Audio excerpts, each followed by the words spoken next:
Chairman اسلامی نظریاتی council نے صدقہ فطر اور فدیہ صوم کا نصاب جاری کر دیا ہے۔ ڈاکٹر علامہ راغب حسین نعیمی کا کہنا ہے کہ رواں سال صدقہ فطر اور فدیہ صوم کم از کم 300 روپے فی کس ہے اور جو کے حساب سے 1100، کھجور کے حساب سے 1600 روپے صدقہ فطر اور فدیہ صوم ادا کرنا ہوگا۔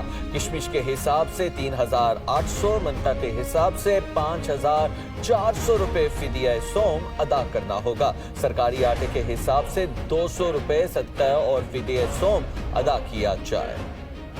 چیئرمین اسلامی نظریاتی کونسل نے صدقہ فطر اور فدیہ صوم کا نصاب جاری کر دیا ہے۔ ڈاکٹر علامہ راغب حسین نعیمی کا کہنا ہے کہ رواں سال صدقہ فطر اور فدیہ صوم کم از کم 300 روپے فی کس ہے اور جو کے حساب سے 1100، کھجور کے حساب سے 1600 روپے صدقہ فطر اور فدیہ صوم ادا کرنا ہوگا۔ کشمش کے حساب سے 3800، منقع کے حساب سے 5400 روپے فدیہ صوم ادا کرنا ہوگا۔ سرکاری آٹے کے حساب سے 200 روپے صدقہ اور فدیہ صوم ادا کیا جائے۔